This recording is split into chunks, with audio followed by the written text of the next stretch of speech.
Have you ever reached a point where after checking all the boxes, career, kids, accolades, you still felt deeply unfulfilled? Like you had climbed the mountain you were told to climb only to look around and think, wait, is this it? Imagine a life where joy isn't something you earn at the finish line, but something you cultivate every single day. You're listening to the Lose Weight for the Last Time podcast, where we free the moms so that they can lose weight, you can lose weight for the last dang time, and live your best lives. I'm your host, Laura Conley, certified life and weight loss coach. And today on the show, we're diving into a question so many of us quietly ask. What do I do when I've built a picture perfect life, but I still feel empty inside? To help us answer that, we're joined by Dr. Tiffany Moon, an anesthesiologist, author of Joy Prescriptions, and former Real Housewife of Dallas, who knows firsthand what it means to have it all on paper and still feel utterly disconnected. In this episode, you can look forward to learning three key things. In this episode, you can look forward to learning three key things. 1, why external success doesn't equal inner joy. 2, what it means to go on a joy journey. And 3, how to reconnect with your purpose and play, especially as a high-functioning, overwhelmed mom. And there's something surprising we'll uncover. How Real Housewives, gummy bears, and liver enzymes all led Tiffany to radically transform her life. So if you're ready to step off the hamster wheel and step into a life that actually feels good, then stick around for this episode of Lose Weight for the Last Time.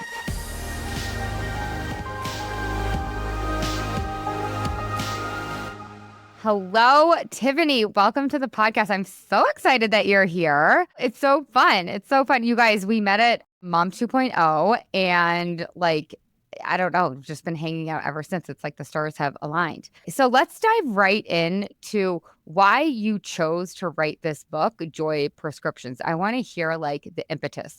Why did you create this? Why does this need to be out in the world? I wrote Joy Prescriptions because I felt that women are lacking joy. I feel like we run around every day taking care of everyone else.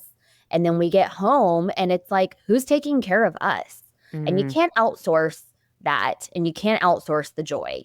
The joy has to come from within. And I think for about 35 years of my life, I tried to get the joy externally. And guess what? It didn't work. No matter how many degrees I got or how many gold stars, it's like I still felt this deep sense of worthlessness and loneliness inside. And it wasn't until that I did a lot of therapy, started working with my coach, who is your friend, that I really figured out the joy has to come from within.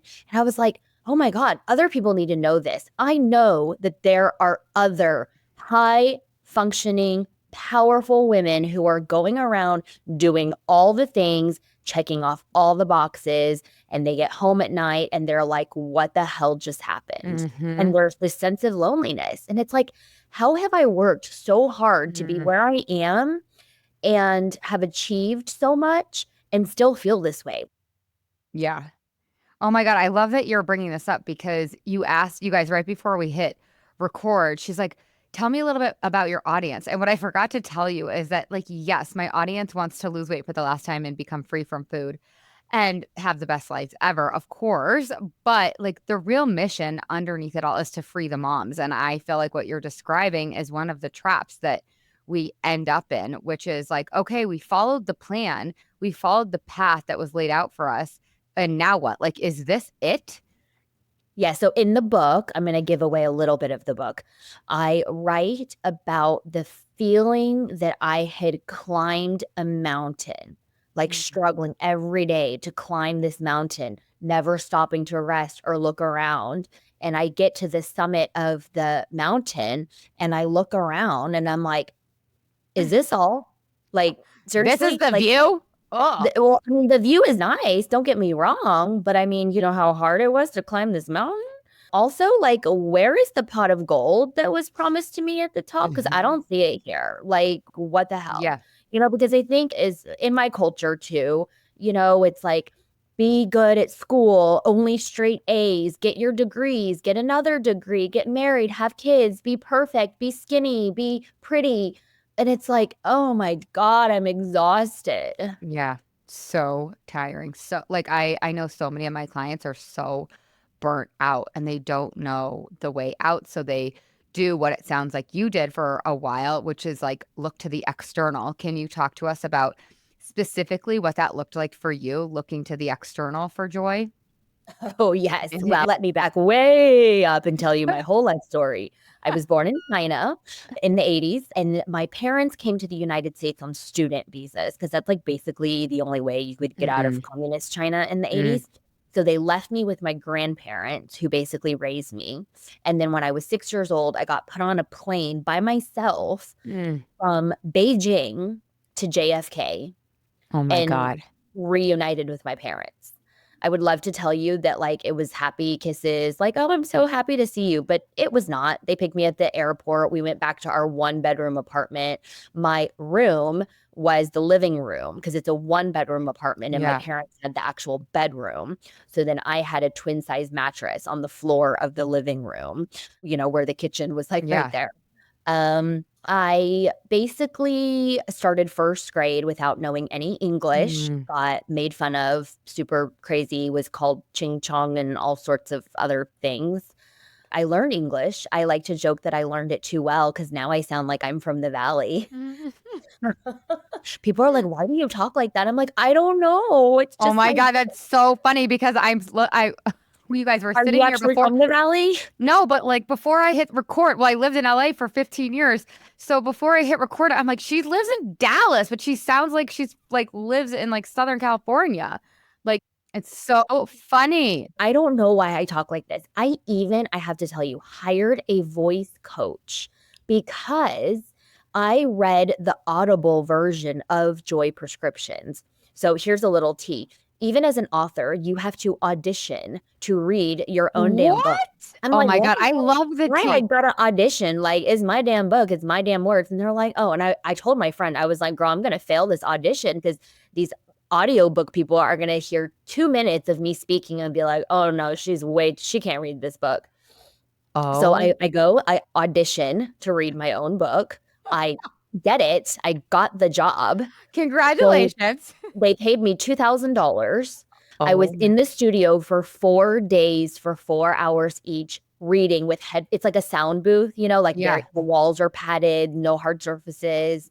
You're in a soft chair. And then they don't even want you reading a book because the pages rustle. So they give Oh. you an iPad and you read off the PDF. I know I'm telling you all the tea, and you have headphones on and there's a microphone, it's a sound booth. And then your producer is in your ear on the headset that you're wearing and you read. So I'm like, introduction. Like, and then he's like, no, stop, do it again. And well, No. the first thing I was told was I was reading too fast, right? Because I talk fast, I Yeah, drive fast, I you're process. fast. He's like, you gotta slow down. I was like, okay. You're like, can't they just hit the 0.75 button? Jeez. Girl, like when I listen to podcasts, I listen on 1.5, like no Yeah. lie. Yeah. And then I go back into the real world and people are speaking to me and I'm like, oh my God, why is this person speaking so slow? Like, get your message out, boo. So I then, know. I'm like, don't send me an audio message. Please Voxer me because otherwise I can't speed your slow ass voice up. oh my God, that's so funny. I watched Netflix on 1.25. 1.5 is a little too fast, Yeah. but like all Netflix I watch on 1.25. Oh my Okay. God, that's so funny. So Okay, sorry. Keep talking. I read for 4 hours for 4 days. If you read something and he's like, that needed more emotion. I didn't hear your emotion in that. And I'm like, oh, Jesus. So it was a lot, a And learning that's experience, arduous. Yes, as my coach learning. would say. I'm Yes. learning so much. And so So many now opportunities, Tiffany. she's like, you're stretching and growing in ways that you never imagined. I'm like, shut up. Um, so the whole book after they like cut it and blah blah blah blah blah blah is 6.5 hours on Audible. But I was in the studio for 14 because But yes, for those of you who would not like to read Joy Prescriptions, you can listen to it if you like my voice and can stand it for 6.5 full hours. How did we even get on this, like the Valley Girl thing? But I mean, I appreciate it. I like it. I have a Okay, life yes. for it. No, like the adversity that you overcame and like Yes. And the external, the things that you look Oh, yeah. to, like, to find Okay. joy that was in the So, external, because yes. it's so related because Okay. that's what so many of, like, my people, the yummy mummies, the audience, that's what we do before we heal this is we look to the external to fill void, whether that's, like, joy or pleasure or comfort or stress relief or whatever. So keep talking. Yeah, so okay, so I was a big dork in school, basically had no friends. We moved all the time. We moved like Oh, every 1.5 years in the middle of the school year. It was like very traumatic. oh, I just it like is. stopped even trying to make friends after a while. Okay, so then I'm a huge nerd. I love to read. I'm mathematically gifted. When I came to America, I was 6 years old. They put me in first grade. I did not speak any English, but I was literally doing like third grade math, you know? Thank God you don't need Amazing. English to do math, really. It's just symbols, you know? So I was academically gifted and ended up going to this early college program when I was 15. So I Okay. moved out of my parents' house when I was 15, moved into a dorm, and took Oh, college level classes with college kids. So I ended up graduating from college at the age of 19, oh went my God. straight into medical school because God forbid I take a gap year to like study for the MCAT Breathe. and Yeah. breathe. Yeah.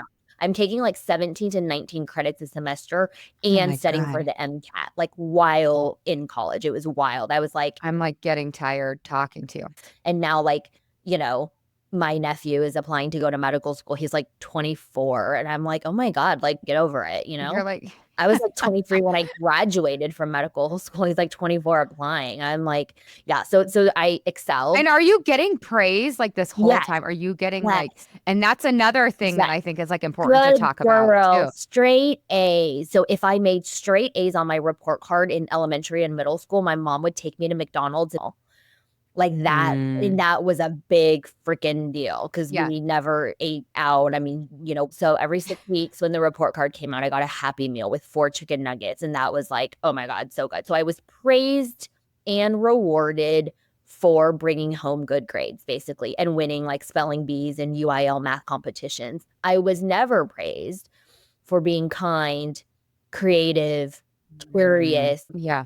So graduated from medical school when I was 23, went straight into anesthesia residency, got married, struggled with infertility, finally got pregnant with Mm. my twin girls who are now 10.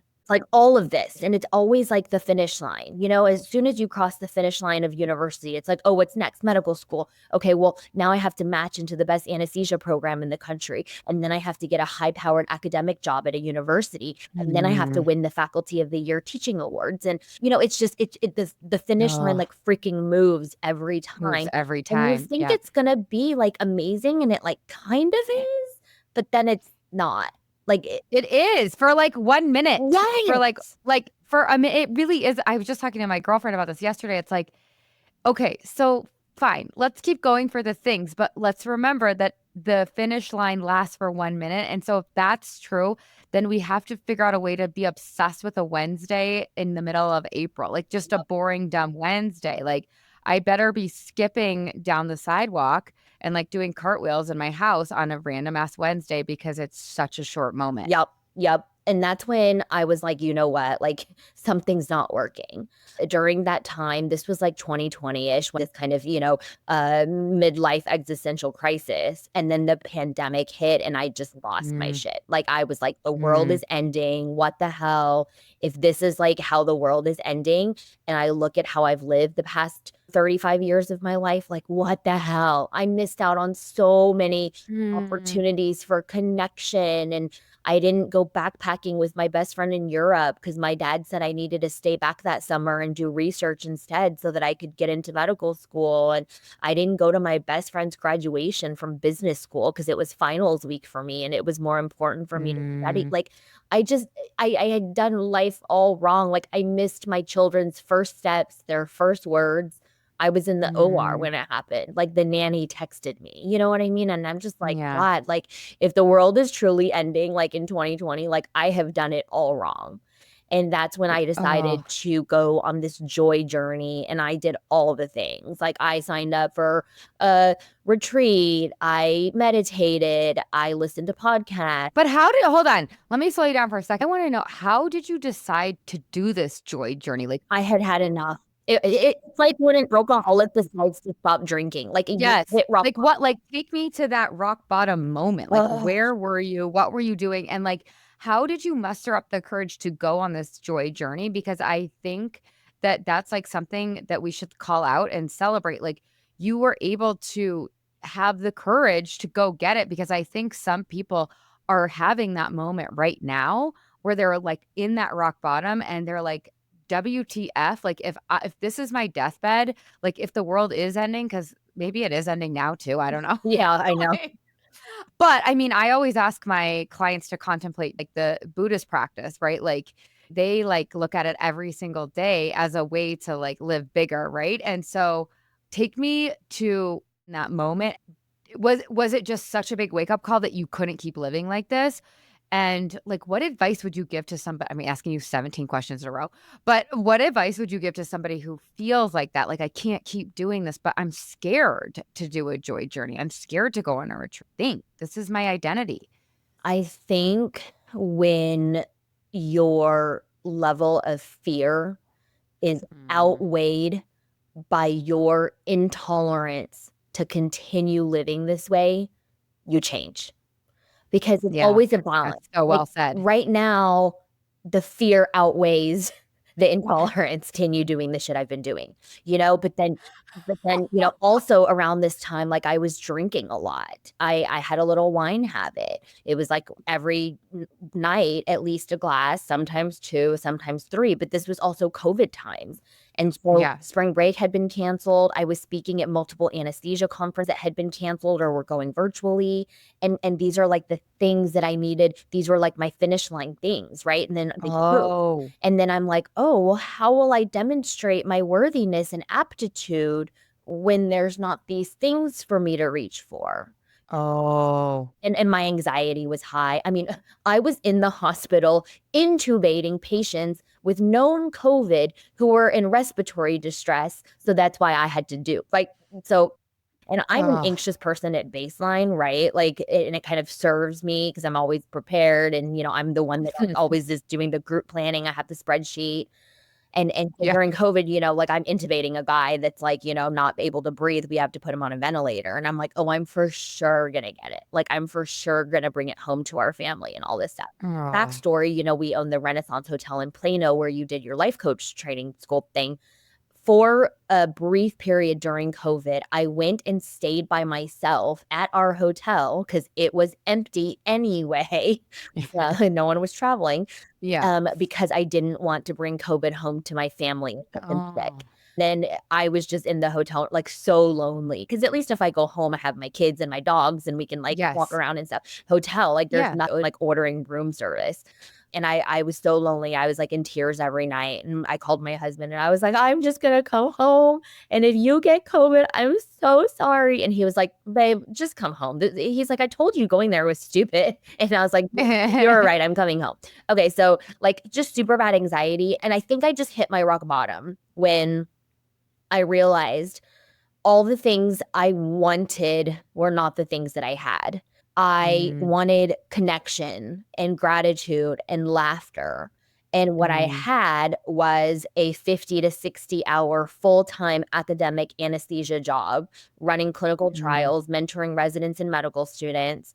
And then Oh. I'd come home, and what really, really hit me was when I realized that I was bringing home to my family, who are the people I love most in this world, the shell of the person that I wanted to be for them.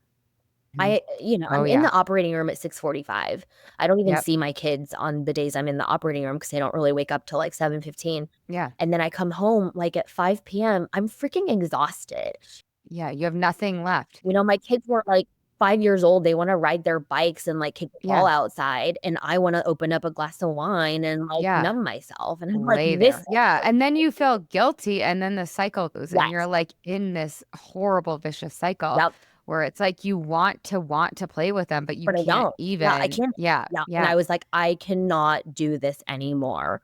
So that's when I started my joy journey and the coaching and the meditation. And I read so many self-help books and listened to so many podcasts. And it's just kind of like the beginning of this joy journey is really a willingness to learn and a mindset.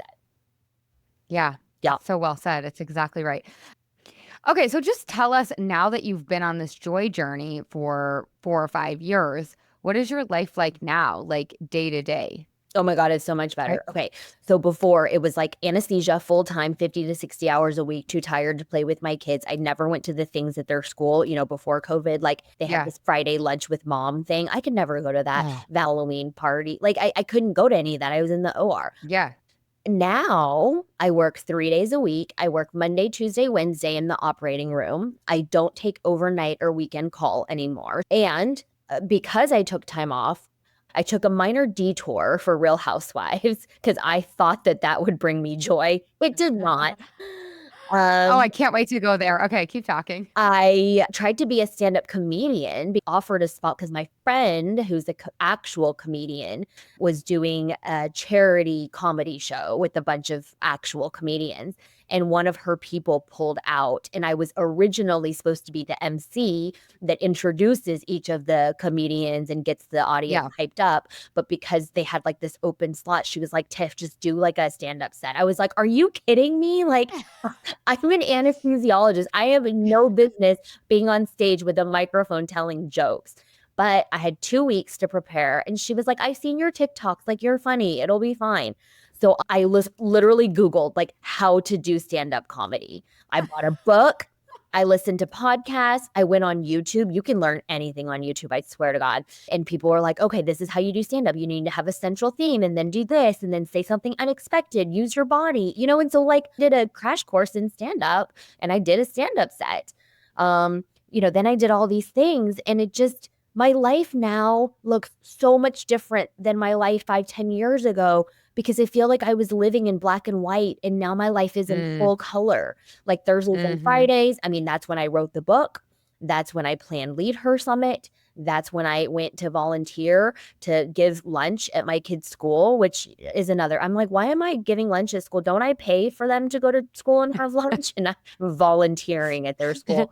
And I Yeah, don't get me started on that. I have time to get my mammogram, my Yeah. pap smear, like, maybe get a little Botox. Like I have time. Oh, you have time to take care of yourself. Like, Oh what a my God. concept. Imagine that when you're not in the So, OR from 7 a.m. to 5 p.m. every freaking day and then have to take overnight, one weekend a month, that you have time to actually take care of yourself. And because I know you deal with a lot of eating things, I used to eat like absolute shit. I am one of those people that is just naturally skinny. Hate me, whatever. That doesn't mean that I'm healthy. I eat gummy bears, bars, chips, Red Bull. Like that was my diet. oh, I believe you. I believe And you I because I have clients that are MDs that like that they're sustaining on like freaking vending machine snacks. But because I was skinny, it wasn't per se a problem. Okay, then Yes. I go to the doctor and get a checkup in like 5 years. Cause like, why do I need a checkup? I'm a doctor, we're like the worst patients. Yeah. And my A1C was like 5.8. And I was like, but I'm skinny. Yeah.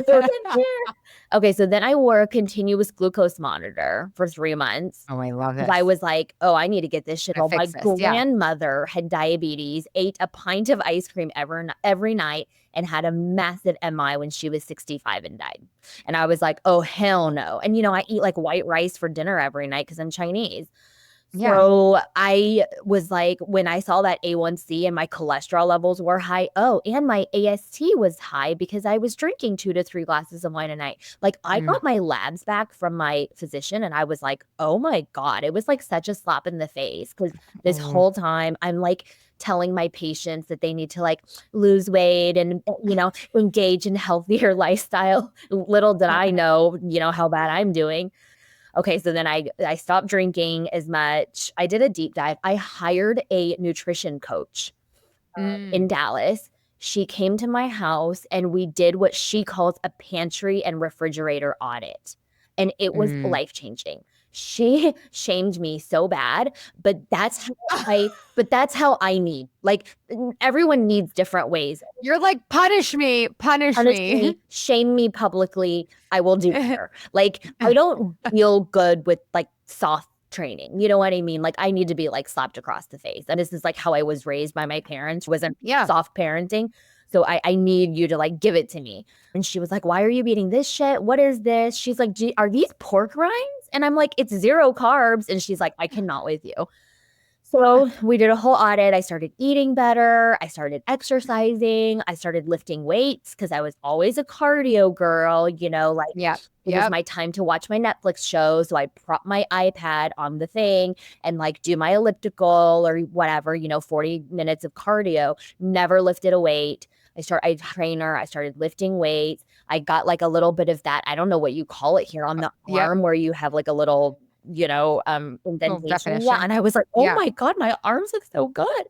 And just building my bone mass because I was deathly afraid that as a small Asian woman who's lactose intolerant, Yeah. I'm for sure going to have osteoporosis. So I just started doing all the things. Like it's just like a problem. And then I'm a fixer. I'm a solution oriented person. Even Sunny, when we were coaching, she said to me, I've coached so many women before. She was like, you are a fast action taker. And I was like, Mm. yes, because as soon as in my mind I decide, I'm just going to do Mm-hmm. it. You know what I mean? I don't Yeah. hem and like, as soon as I decide, it's the getting to the deciding part. Like back when I was Mm-hmm. drinking 2 to 3 glasses of wine a night, I didn't really think it was a problem.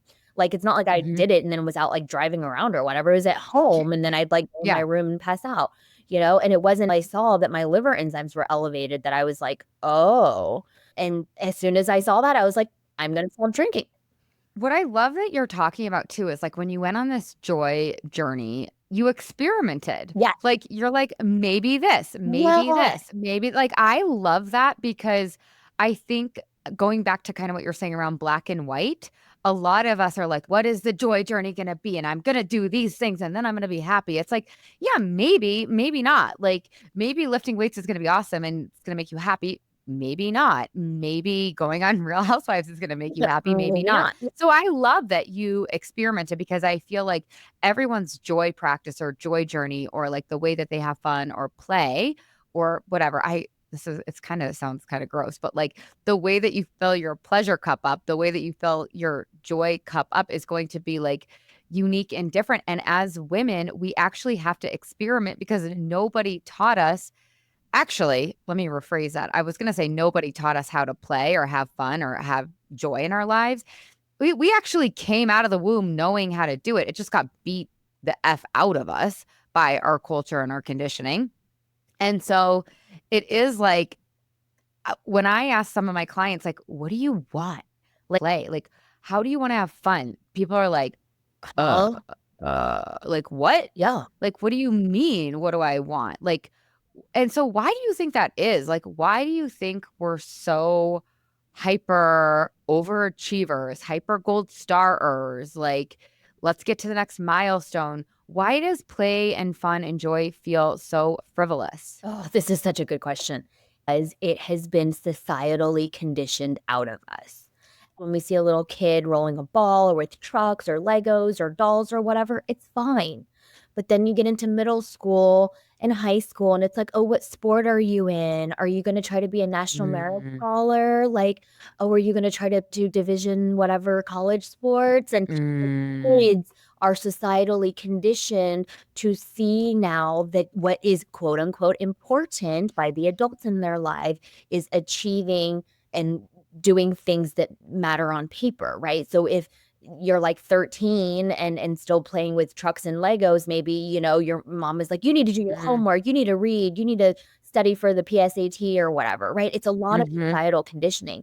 And we as Yes. women, I think, get it even worse because Yep. we are supposed to be nurturers and take care of other people. If somebody else is feeling bad, we're supposed to go and take care of them. We're supposed to keep the house. We're supposed to clean. We're supposed to take care of everyone else. But God forbid you do something for yourself and then you're labeled as Mm, selfish.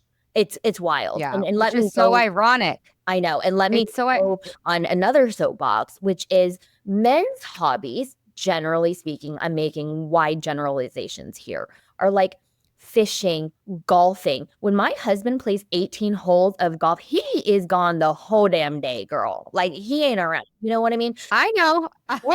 Then can I tell you, when the Dallas Cowboys season schedule comes out in the summer for the fall games, I put those into my calendar of my phone, not because I give a shit about the Dallas Cowboys, but because I know that I am going to be a single parent that day because my husband has season tickets to the Dallas Yes. Cowboys.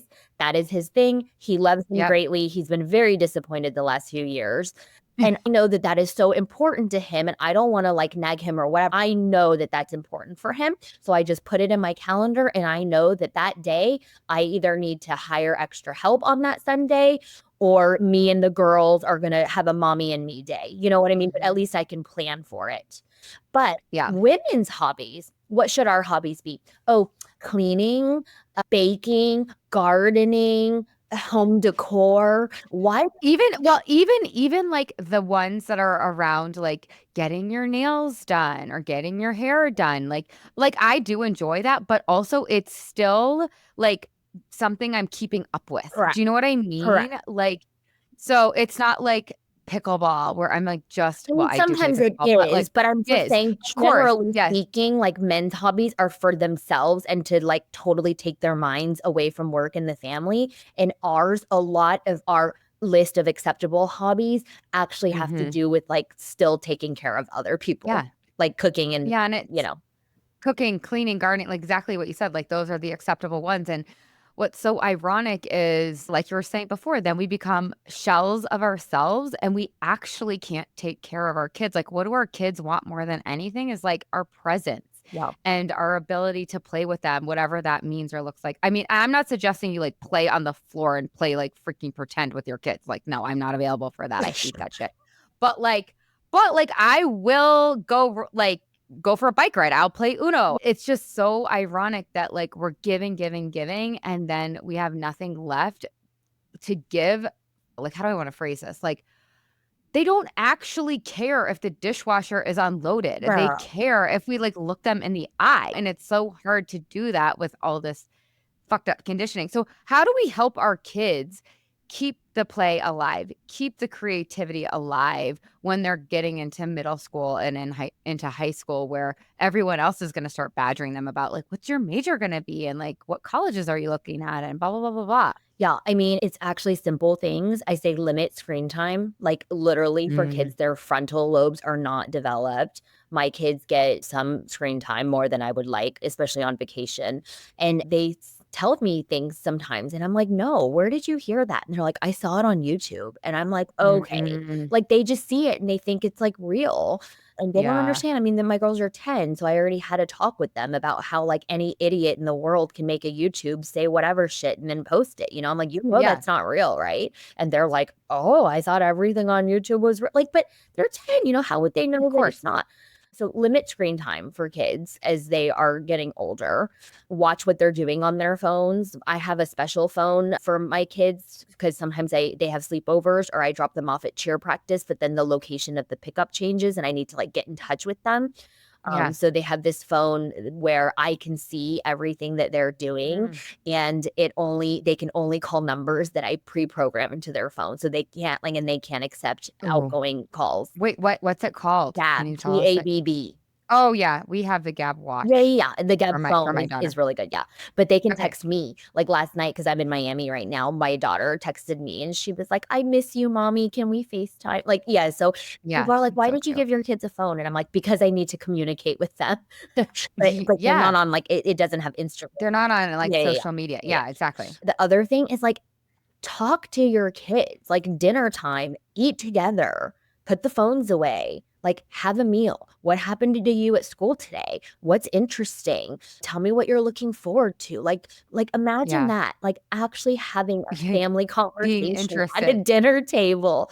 And Yeah. and they'll talk to you. I mean, my girls tell me all the playground tea and Yeah. who's getting along with who and who had a sleepover, but this one girl wasn't invited and now it's a whole big mess. And I'm like, oh, okay, so like just engage with your children and talk to them. Yeah, they're fun. We've been playing Two Truths and a Lie. So Oh, because my son will talk, but my daughter, like you have to kind of pry it out of her.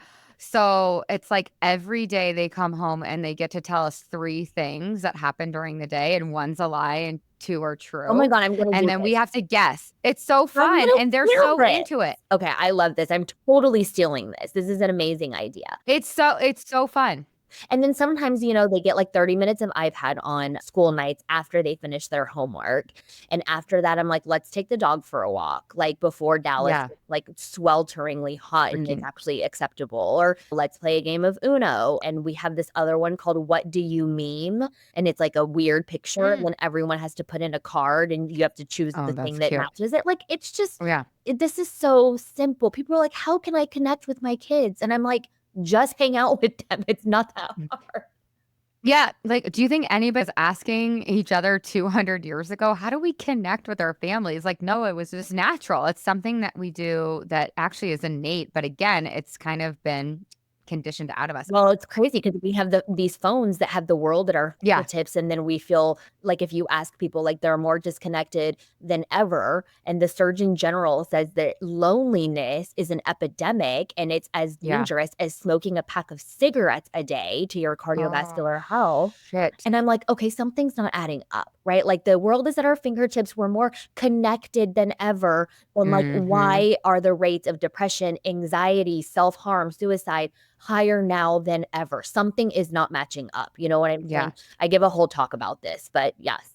But that's what I wrote down on my paper earlier when we were talking is like this lack of joy or the loneliness, whatever you want to call it, like it is an epidemic and like women and moms are feeling it the most. And it's just, I like am a zealot about joy and happiness and fun and play for moms because the ripple is real. Like your kids feel it, your husband feels it. Like my husband jumped out of the curtains the other day to scare me because it's just the vibe in our house. It's just a fun Playful. house, Yes. playful house. Luckily, I had a Kong for my dog that was filled with yogurt in my hand. So I was able to chuck it at his chest and it like exploded all over. It was so good. Uh, Anyways, okay, tell us a good, give us a tiny, like, because I know some people are going to want to know, like, what was it like being on The Real Housewives? You're like, "That did not produce joy for me." no. But tell us, just give us a little bit of that tea, and then we'll start to wrap up.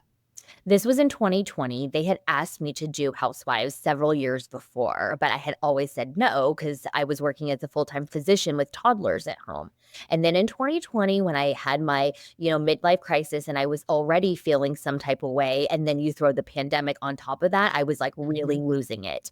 So this was in my early phases of experimentation where people were like, "What brings you joy?" And I'm like, I don't know. Because I thought the things that Yeah. did like degrees, accolades, awards, money, a closet full of things that I bought to soothe myself, but actually I'm depressed and this Chanel bag doesn't really do anything for me. You know what I mean?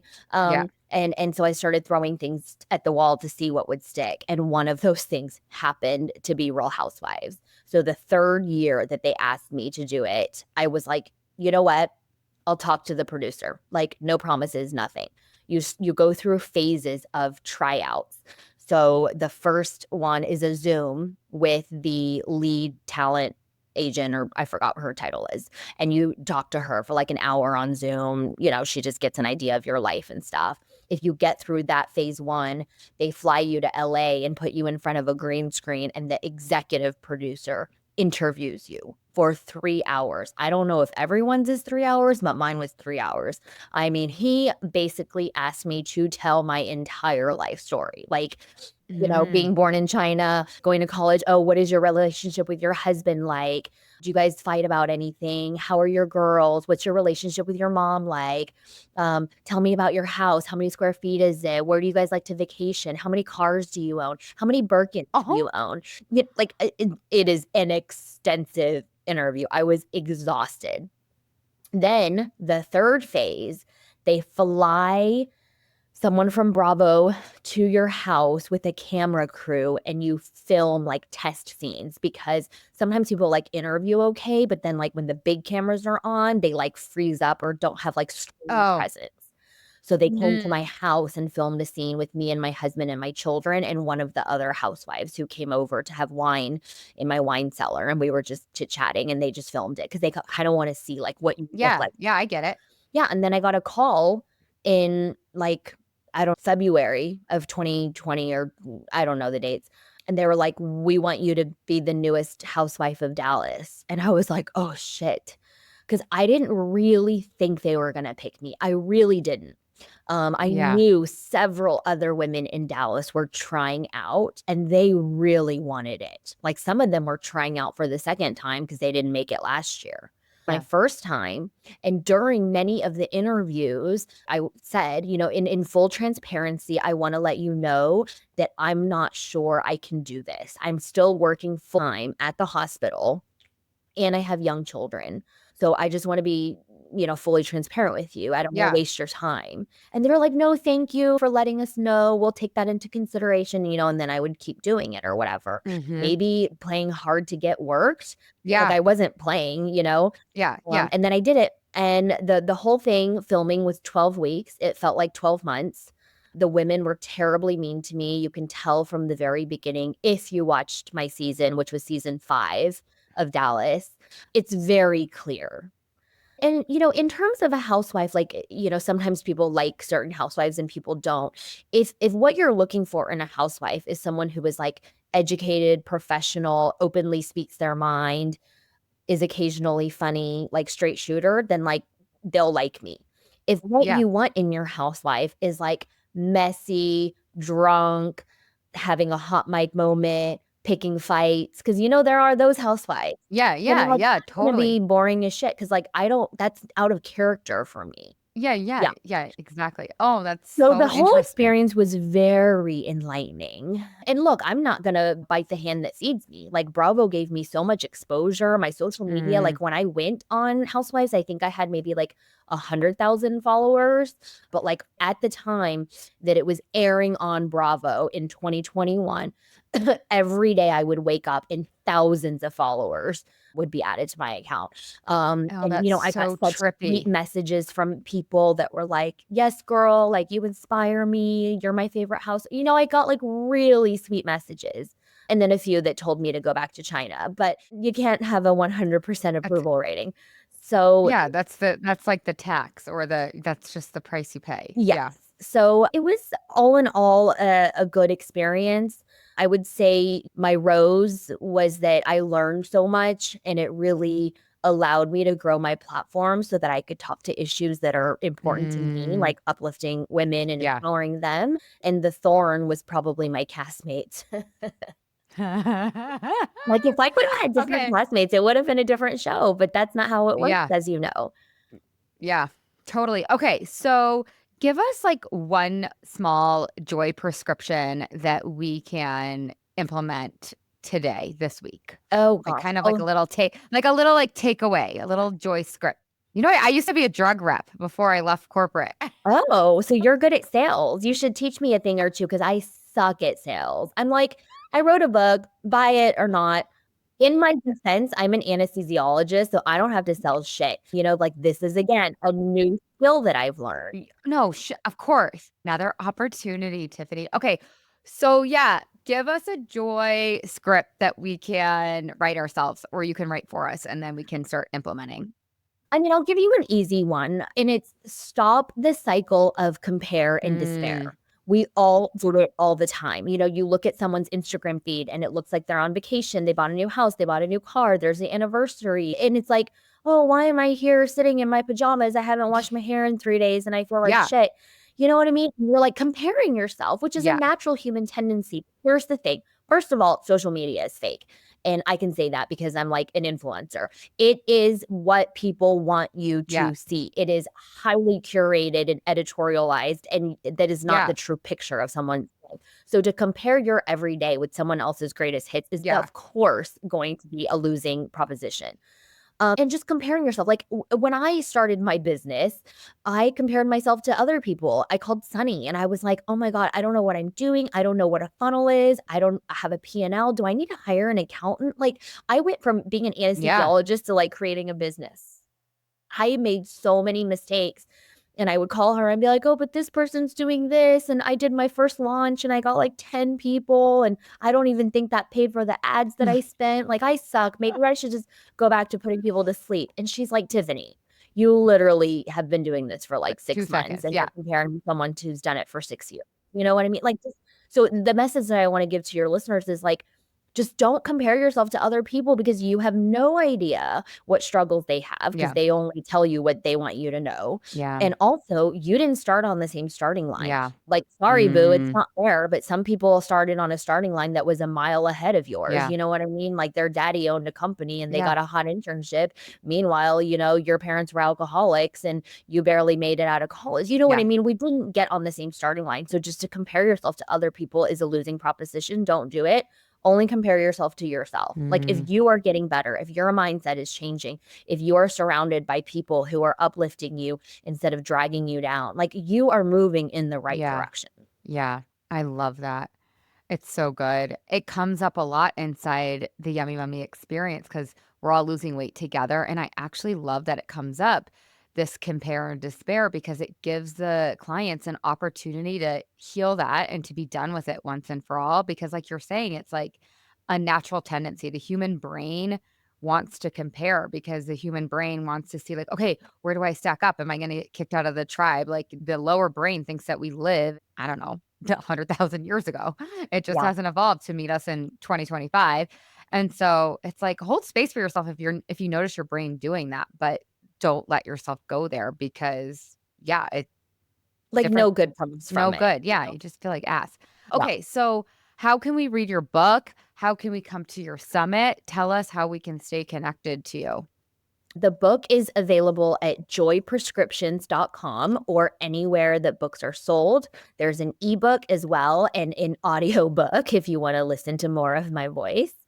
My summit is in Dallas from November 7th through 9th. It's amazing. We have an amazing lineup of speakers. It's like a really fun conference. It's not just for women physicians. We have people from finance, we had a stylist, we have lawyers, like all sorts of people, coaches. And that one is leadhersummit.com. And I would love to have you there. I know you have a schedule conflict this year, but we'll have to pencil it in for 2026. Oh, I'm definitely coming in 2026. It's Yeah. gonna be amazing. Okay, and where can we find you on Instagram or TikTok too? You're a TikTok. Yeah, I'm on all the social media platforms, but probably most active on Instagram and TikTok, both at Tiffany Moon MD. Okay, cool. Thank you so much for coming. This was so fun. I loved having you Thanks for on here. having me. I feel like we could have gone for 3 more Oh, we hours. totally could have. I have another call. Otherwise, I probably would You know, have me just too. kept you on. Okay, thank you, Tiffany. Okay, you guys go check her out. And if you liked this episode, please go rate and review. It really does so much more than you can imagine. So help us to free the moms by leaving a rating and or a review. All right, bye, you guys. Have the best week ever. Ciao, ciao.